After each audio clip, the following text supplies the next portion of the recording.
तो सहज होत है संत दास, मुश्किल से आसान।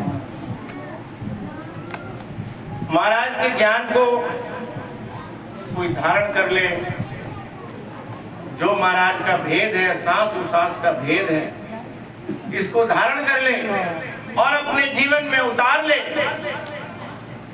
तो उसके जीव का कल्याण हो जाता है। तो किस तरीके से जीव को उसको धारण करना चाहिए?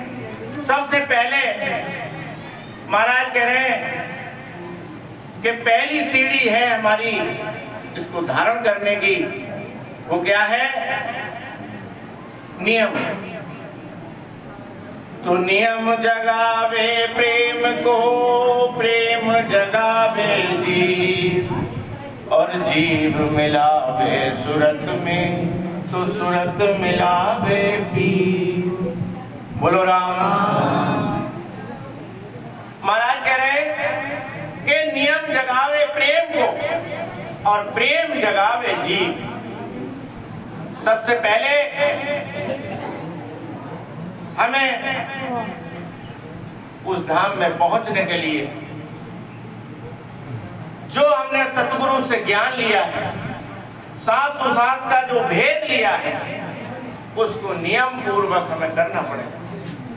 तो कह रहे हैं नियम जगावे प्रेम को, हम नियम पूर्वक उसको करेंगे। नियम बनाए उसका। सबसे पहले ये नियम बनाए कि हमें रोज सुबह उठ करके भजन करना है। जब हम रोज सुबह उठ करके भजन करेंगे नियम से, तो हमारा परमात्मा से सच्चा प्रेम जागृत हो जाएगा। तो कह रहे हैं नियम जगावे प्रेम को और प्रेम जगावे जीव। जब हमारा प्रेम जागृत होगा तभी हमारी जीव आत्मा जागृत हो जाएगी और जीव मिलावे सुरत। परमात्मा से सुरती लग जाएगी। जब प्रेम हो जाएगा तो उठते बैठते चलते फिरते कोई भी हम काम करेंगे हमारी सुरत परमात्मा से लगी रहेगी। तो कह रहे हैं नियम जगावे प्रेम को, प्रेम जगावे जीव, और जीव मिलावे सूरत को, तो सूरत मिलावे पीर। तो वो हमारा परमात्मा से मिलने का रास्ता बन जाएगा। महाराज कह रहे हैं कि इस ज्ञान में एक विशेषता है, वो महाराज ने बताई। वो विशेषता क्या है कि ज्ञान को जो जीव धारण कर लेता है तो वो 84 लाख योनि में कभी नहीं जाता।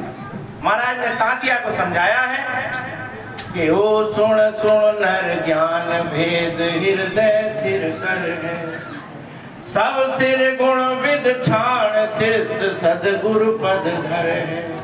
वो 84 माए हंस कबहू नहीं जावे, ना देवत के माए स्वर्ग में ही न रहा। सुख राम कहे सुनता तिया, वो नर नर ही होए, खंड पिंड ब्रह्मंड सोच के लेत समाधि जोए। बोलो राम। महाराज कह रहे हैं कि ओ सुन सुन नर ज्ञान भेद हृदय स्थिर कर। ज्ञान को सुने और उसको समझे, उसको माने और उसको विधि पूर्वक धारण करे। तो कह रहे हैं वो सुन सुन नर ज्ञान भेद हृदय स्थिर करे, अपने हृदय में उसे धारण करे, सांसों सांस सिमरण करे। तो कह रहे हैं ओ 84 माए हंस कबहू नहीं जावे। वो जीव 84 में कभी नहीं जाएगा, ना देवत के माए, ना वो देवलोक जाएगा, स्वर्ग में ही ना रहावे, ना वो स्वर्ग जाएगा। तो उसका क्या होगा? सुख राम कहे सुनता तिया, ओ नर नर ही हुए। जैसे ही वो शरीर छोड़ेगा तो उसके बाद उसे तुरंत दूसरा मनुष्य का शरीर मिल जाएगा। जैसे एक उदाहरण है कि हमने कोई मकान बनाया, मकान बनाने के बाद उसकी मकान बनाने समय अपनी नींव डाली और नींव डाल के उसको खड़ा कर दिया, लेकिन हमारे पास पैसा खत्म हो गया, तो वो हमारा मकान उसी स्थिति में रहेगा, उसका कुछ नहीं बिगड़ेगा। ऐसे ही ये हमारा शरीर है, हमने सतगुरु से ज्ञान लिया, ज्ञान को धारण किया और सांस सिमरण कर रहे हैं। सतगुरु का बताया हुए ज्ञान के अनुसार हम रात दिन उसके सिमरण में लगे हुए हैं, लेकिन हमारा शरीर छूट गया तो क्या होगा? वैसा ही परिवार अगले जन्म में हमें मिलेगा और मनुष्य का शरीर मिलेगा। ये महाराज इस ज्ञान की गारंटी दे रहे हैं कि ये ज्ञान ऐसा है कि जो इसको धारण करता है तो उसको नरकों में और 84 लाख योनि में कभी नहीं जाना पड़ता। महाराज कह रहे हैं कि इस ज्ञान के अलावा संसार में और कोई दूसरा ज्ञान ऐसा नहीं है जिससे हमारा आवागमन मिट जाए। तो महाराज ने एक पद लिखा है, पांडे को समझाया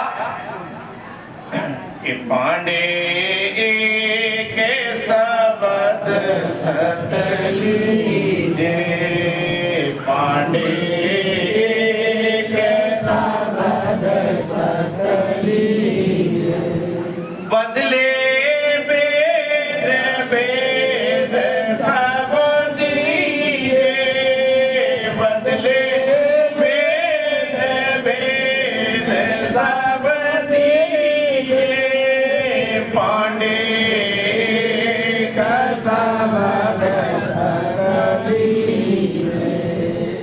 पीपे सो हाजिर होए रहती, पीपे सो हाजिर होए रहती, बिरसन होए दर्शन देती, बिरसन होए दर्शन देती, पांडे के शब्द सतली दे, पांडे के शब्द सतली दे, माता से वे मुख जो जावे, माता से वे मुख जो जावे, तो पीपो छोड़ राम क्यों ध्यावे, पीपो छोड़ राम क्यों ध्यावे, पांडे के शब्द सतली दे, पांडे के शब्द सतली दे, शिव शिव कया भरम जो जावे, शिव शिव कया भरम जो जावे, तो शंकर ध्यान कौन को साधे, शंकर ध्यान कौन को साधे, पांडे के शब्द सतली दे, पांडे के शब्द सतली दे, सिर गुण सेव मोख जो जावी, सिर गुण सेव मोख जो जावी, तो राम किशन क्यों ब्रह्म को ध्यावे, राम किशन क्यों ब्रह्म को ध्यावे, पांडे के शब्द सतली दे, पांडे के शब्द सतली दे, कह सुख राम सुनो सब लोही, कह सुख राम सुनो सब लोही,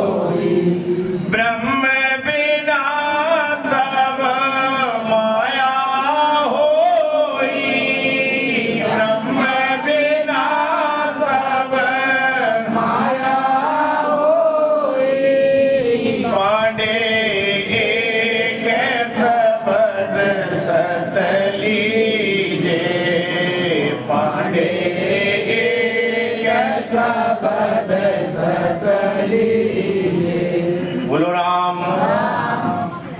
तो महाराज पांडे को समझाते हैं कि पांडे एक शब्द सत लीजे और बदले बेद सती, पीपे सु हाजिर हो रहती फिर सन होए हो दर्शन देती। पीपा जी महाराज थे, उन्हें देवी माता सिद्ध थी, तो उनकी सिद्धि उन्होंने इस तरीके से कर रखी थी कि जब भी वो देवी माता का आह्वान करते थे, भैया शांति बनाओ जरा, जब भी देवी माता का ध्यान करते थे तो देवी माता उनको साक्षात में आकर के दर्शन देती। तो एक बार क्या होता है, पीपा जी महाराज सेज पे सोए हुए थे, दासियां चमर डुला रही थी, तभी उन्हें सपना आता है कि सपने में मैं एक जगह गिर गया हूं और मेरे ऊपर बिच्छू सांप ये सब लिपट गए हैं और अनेक प्रकार से उन्हें कष्ट होता है। सपने में देवी माता को याद करते हैं, लेकिन देवी माता नहीं आती। तभी आंख खुल जाती है, पसीने में लथपथ होते हैं, देवी माता का आह्वान करते हैं, देवी माता आ जाती है। देवी माता से कहते हैं कि हे माता, ये बताओ, ये मैंने सपना देखा, ये क्या था? देवी माता कहती है कि बेटा, ये दुनिया जो है एक खुली आंख का सपना है। तुमने जो देखा ये बंद आंख का सपना था, और ये दुनिया जो है खुली आंख का सपना। वो बोले मैं नहीं समझा माता, कि बात ये है कि एक दिन आपको शरीर छोड़ना पड़ेगा, और जब आप शरीर छोड़ोगे तो इस प्रकार से आपको कष्ट होगा, और ये दुनिया जो है यही क्रम यहाँ पे लगा रहता है, पुनरपि जन्म और पुनरपि मरणम, जन्मना और मरना, यहाँ ये कभी नहीं छूटता। तो पीपा जी महाराज देवी माता से कहते हैं कि हे माता, मैं चाहता हूं कि मेरा आवागमन मुक्त हो जाए, मैं आवागमन से छूटना चाहता हूं। तो देवी माता कहती हैं कि आवागमन से छूटने का साधन मेरे पास नहीं, मुझसे तुम धन मांगो, दौलत मांगो, बेटा मांगो, जो मांगो मैं सब कुछ दे दूंगी। 3 लोग की जितनी भी माया है मैं तुम्हें सब दे सकती हूँ, लेकिन मैं तुम्हारा आवागमन नहीं मिटा सकती। तो कहते हैं इसके लिए मुझे क्या करना होगा? तो बताती हैं कि आप किसी केवली संत की शरण में जाओ और उनसे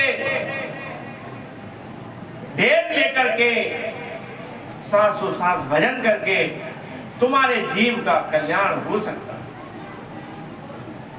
तब पीपा जी महाराज काशी जाते हैं और रामानंद जी से सत शब्द का भेद लेकर सांसों सांस का सिमरण करते हैं और अपने जीव का कल्याण करते हैं। तो महाराज कहते हैं कि माता से मोक्ष जो जावे तो पीपो छोड़ राम क्यों ध्यावे। अगर देवी माता की पूजा करने से हमें परम धाम की प्राप्ति हो जाती तो पीपा जी महाराज स्वयं उनकी शरण को छोड़ करके और रामानंद जी की शरण में क्यों जाते। फिर महाराज कहते हैं कि शिव शिव कया भ्रम जो जावे तो शंकर ध्यान कौन हो साजे। अगर शिव जी महाराज का ध्यान करने से, ओम नमः शिवाय कहने से अगर हमें परम धाम की प्राप्ति हो जाती तो आपने देखा होगा कि शंकर जी अटल मुद्रा में बैठे रहते हैं। वो किसका ध्यान करते हैं? वो रात और दिन राम नाम का सिमरण करते हैं। लेकिन उनकी जो काया है वो कारणिक काया है, हमारी काया जो है वो कार्जिक काया है। कार्जिक काया में एक गुण है कि हम जो भी सिमरण करते हैं, साधन करते हैं, वो हमारा संचय होता, इकट्ठा होता। लेकिन देवताओं की जो काया है, कारणिक काया, उससे भजन करने में उनको वहां पे सुख तो मिलता है, लेकिन वहां पे उनका संचय नहीं होता, इकट्ठा नहीं होता, लेकिन फिर भी वो रात और दिन राम नाम का सिमरण करते हैं। बोलो राम। तो महाराज कहते हैं कि सिमरण सिरगुण से मोक्ष जो जावे, तो राम कृष्ण तुम ब्रह्म बुझावे। अगर सिरगुण भक्ति करने से हमारा परम मोक्ष हो जाता, तो रामचंद्र जी और कृष्ण जी इस राम नाम का सिमरण क्यों करते? महाराज गुरु महिमा में लेकर के आए हैं कि वशिष्ठ मुनि पे आए राम बूझो तत सोई, मोक्ष जीव किम जाए ताए गत कहिए मोई। जन सुखिया वशिष्ठ कही रामचंद्र सुन कान, इला पिंगला सुखमणा ब्रह्म मिलन ओ ध्यान। बोलो राम। तो वशिष्ठ मुनि ने रामचंद्र जी को सांसों सांस का भेद दिया और उन्होंने इस राम नाम का सिमरण किया। ऐसे ही कृष्ण जी ने दुर्वासा ऋषि से सत शब्द का भेद लिया। एक प्रसंग आता है कि महाभारत में जिस समय युद्ध चल रहा था और कृष्ण जी अर्जुन का रथ हाँक रहे थे, तो अर्जुन कहते हैं कृष्ण जी से कि महाराज, आज मैंने सुबह सुबह की जो संध्या थी, पूजा थी, वो आज मैं नहीं की है, इसलिए मैं कैसे युद्ध करूं? जब तक मैं पूजा नहीं करता तब तक मैं कोई काम नहीं कर पाता। तब कृष्ण जी ने उनको समझाया कि अनेक नाम लियो सदा, अर्जुन पड़े हो काम, और बैरी आया शीश पे, तू एक बार कह राम, एक बार कह राम, सहस्र नाम मारे जोड़े, और मैं गुप्त बतायो तो ये समझ तू ये मत चौड़े। मेरे भी यही नाम है, निस दिन आठों याम, अनेक नाम लियो सदा, अर्जुन पड़े हो काम। बोलो राम। तो वो कहते हैं कि अनेक नाम लियो सदा, अर्जुन पड़े हो काम, और बैरी आया शीश पे, तू एक बार कहे राम। कि तू एक बार अगर राम नाम कहेगा तो ये सहस्र नाम के बराबर है। एक बार के नाम सहस्र नामारे जोड़े, मैं गुप्त बतायो तो ये समझ तू ये मत जोड़े। तू इसको चौड़े में उजागर मत कर, मैं भी इसी नाम का रात और दिन जाप करता हूं। कृष्ण जी ने बताया। तो महाराज कह रहे हैं कि कहें सुख राम सुनो सब लोई, और ब्रह्म बिना सब माया हुई। महाराज कह रहे हैं कि जब तक हम सांसों सांस सिमरण नहीं करते तब तक सब माया का पसारा है। बोलो राम।